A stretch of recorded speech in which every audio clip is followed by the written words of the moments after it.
अस्सलाम वालेकुम guys, I hope you are doing well. So बढ़ते हैं वीडियो की तरफ। मैं आज आपके लिए लेके आई हूँ सर्वे रिपोर्ट किस तरह तैयार करनी है, खासतौर पर वीडियो सेकंड ईयर के बच्चों के लिए जिनको बहुत परेशानी आती है सर्वे रिपोर्ट रेडी करने में।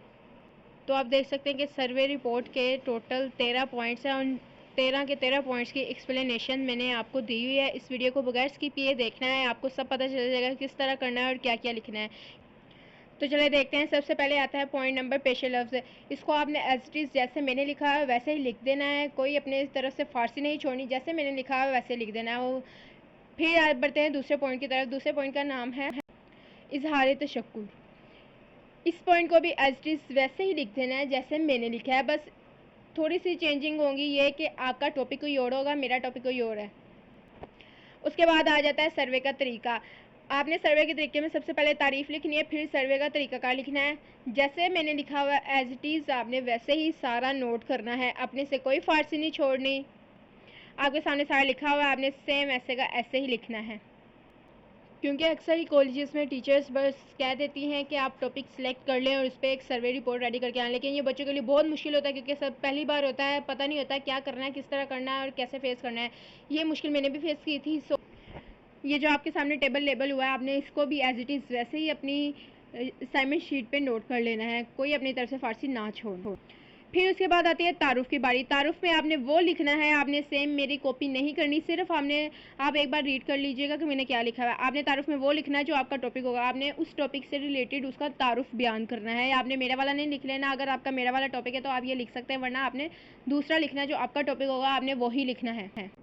ये वीडियो खासतौर पर उन स्टूडेंट्स के लिए जिनको बिल्कुल समझ नहीं आती कि सर्वे रिपोर्ट कैसे रेडी करनी है, तो आपके लिए आसानी हो जाए। और यूट्यूब पे आपको कहीं भी किसी भी जगह पे सर्वे के रिलेटेड कोई वीडियो नहीं मिलेगी, क्योंकि मुझे भी नहीं मिली थी। जब मैंने सर्वे की रिपोर्ट तैयार करनी थी, रेडी करनी थी, तो मुझे कहीं भी सर्वे से रिलेटेड कोई भी चीज़ नहीं मिल रही थी। फिर बारी आती है मफरूज़ा की। मफरूज़ा भी आपने खुद लिखना है, आपने बताना है। मफरूज़ा का मतलब होता है वजह बयान करनी है, क्यों नहीं, क्या हो रहा है, या क्या वजह है जिसकी वजह से आप ये सर्वे रिपोर्ट कर रहे हैं और इसमें क्या चीज़ें हैं। उसके बाद आते हैं तरीकाकार। तरीकाकार भी आपने सेम एज इट इज़ वैसे ही लिखना है जैसे मैंने लिखा हुआ है, कोई अपने से फारसी नहीं मारनी, सेम तरीकाकार वैसे ही लिखना है। उसके बाद आ जाता है आपके सवालनामे की बारी। सवालनामा आपने टाइप करवाना है लैपटॉप में और फिर आपने उसको उसके साथ अपने सर्वे रिपोर्ट के साथ अटैच करना है, और इस तरह का होना चाहिए। आपके सामने है सारा कुछ, सेम इसी तरह का सवालनामा होना चाहिए जिसमें टोटल 20 सवाल होने चाहिए और उनके आंसर भी लगे होने चाहिए और सब फिल हुआ होना चाहिए। चाहे वो किसी से फिल करवाया हो, चाहे वो खुद फिल किया हो, मगर अपना नाम मत लिखिएगा कि उनको पता लग जाएगा आपने खुद फिल किया हुआ है। फिर आ जाती है नताइज की बारी। ये भी आपने सेम एज इट इज़ ऐसे ही लिखना है जैसे मैंने लिखा हुआ। फ़वाइद और तनकीद सेम एज इट इज़ ऐसे ही आपने अपने असाइनमेंट शीट पर नोट कर लेना है। अगर आप सवालनामे के बारे में जानना चाहते हैं तो आप मुझे सब्सक्राइब करें और कमेंट्स में बताएं, तो मैं सवालनामे पर भी एक कंप्लीट वीडियो बना दूंगी, तो आप उससे समझ लीजिएगा इजीली और अपना सवालनामा भी तैयार कर लीजिए। उसके बाद आती है नतीजे की बारी। नतीजे में हमने सेम ऐसे लिखना है, बट ये जो वैल्यूज़ लिखी हुई हैं ये आपने खुद लिखनी है अपने सवालनामे के मुताबिक। जैसे कि हाँ की तादाद इतनी थी, ना की तादाद इतनी थी, फिर उसको परसेंटेज में लाना है तो उसको 100 से डिवाइड और मल्टीप्लाई करके उसका परसेंटेज निकाल लेना है। उसके बाद आती है हदूद की बारी। हदूद भी आपने सेम एज इट इज़ ऐसे ही लिखना है और सारा का सारा छापा लगा लेना है आपने। बस हमारा सर्वे रिपोर्ट अख्ताम पे है। उसके बाद आ जाए तजावीज़, उसका भी सेम आपने ऐसे ही लिखना है, सेम एज इट इज़ ऐसे ही आपने नोट कर लेना है। फिर मैं अभी आपको थोड़ी देर में बताती हूँ कि ये सारे जो मैंने लिखा है ये हमें हमारी प्रैक्टिकल की बुक में भी मिल सकता है, तो हम वहाँ से भी नोट कर सकते हैं, और क्या क्या टॉपिक्स वहाँ पे हैं हम वहाँ से भी नोट कर सकते हैं। ये हमारी एहततामी रिपोर्ट, ये लास्ट टॉपिक है। इसके बाद अपने हमारा सर्वे कंप्लीट हो जाएगा, हमने कुछ नहीं करना। ये भी आपने एज इट इज़ ऐसे नोट कर लेनी है। उसके बाद मैं आपको बताती हूँ प्रैक्टिकल की नोटबुक से कि हमारे पास कौन कौन से टॉपिक्स हैं प्रैक्टिकल में जो हम नोट कर सकते हैं। अब आ गई हमारे पास प्रैक्टिकल नोटबुक। आप लोग देख सकते हैं ये वीडियो खास साइकोलॉजी के बच्चों के लिए जिनको बहुत मुश्किल होती है सर्वे रिपोर्ट तैयार करने में।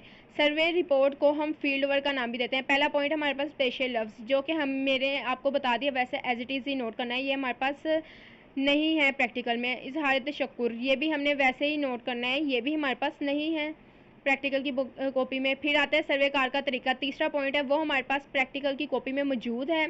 पेज नंबर 63 पे हमने उससे, आप चाहे तो उससे भी नोट कर सकते हैं, चाहे तो जो मैंने समझाया है मेरा जो लिखा हुआ वहाँ से भी नोट कर सकते हैं। मैंने भी इसी बुक से नोट किया है।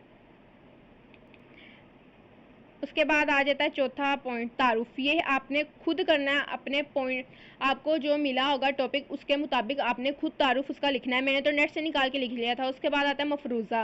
मफरूज़ा भी आपने खुद लिखना है, या आप यहाँ से रीड कर लें कि मफरूज़े का मकसद क्या है और उसको किस तरह लिखते हैं। रीड करने के बाद आप खुद मफरूज़ा लिखेंगे, क्योंकि आपका टॉपिक आपको पता है, किसी और को तो नहीं पता होगा आपने किस से रिलेटेड लिखना है और आपने क्या लिखना है। आप देख सकते हैं यहाँ पे ये लिखा हुआ है मफरूज़ा, इसको रीड कर ले। रीड करने के बाद आप देख लें कि किस तरह अपने मफरूज़ा लिखना है। पेज नंबर 65 पे है। उसके बाद आ जाता है तरीक़ाकार। पहले जो हमने किया था वो सर्वे का तरीक़ाकार था, अब ये दूसरा तरीक़ाकार है। ये भी आपको इजीली मिल जाएगा, प्रैक्टिकल में आपके सामने लिखा हुआ है तरीक़ाकार। मैं जितना बता रही हूँ आपने उतना नोट कर लिया। मैंने भी जो मैं आपको यहाँ से बता रही हूँ मैंने भी वो यहाँ से नोट किया। उसके बाद आ जाए सवालनामा। सवालनामा अगर आपको उसकी वीडियो चाहिए तो आप कमेंट सेक्शन में बताएं, मैं आपको उस पर भी एक कंप्लीट वीडियो बनाकर दे दूँगी किस तरह करना है सवालनामे पे सारा कुछ। उसके बाद बारी आती है नताइज की। 8वां पॉइंट है नताइज। ये भी 68 नंबर पे है, पेज नंबर 68 पर मौजूद है नताइज। आप इससे देख के लिख सकते हैं। ये ज़्यादा लॉन्ग करके लिखा है, आप इसको अपनी वर्डिंग में शॉर्ट करके भी लिख सकते हैं। इसके फ़वाइद भी बताए गए हैं और तनकीद भी बताई गई है। मेरे सर्वे रिपोर्ट में ये आपको मिल जाएगा इजीली। उसके बाद नतीजा। नतीजा आपने तो खुद ही करना है, ये कहीं भी नहीं मिलेगा आपके पास। जो आपके सवालनामा होगा उसको आपने देखना है कितने ऑप्शंस आम हैं और कितने नाम हैं, आपने उनको डिवाइड करना है, मल्टीप्लाई करना है, सेम एज इट इज़ जैसे मैंने किया हुआ है। परसेंटेज निकाल लेनी है। सो ये थी मेरी आज की वीडियो। मैंने आपको एक एक चीज़ डिटेल से समझा दी है। सो आज के लिए अल्लाह हाफ़िज़। जो समझना है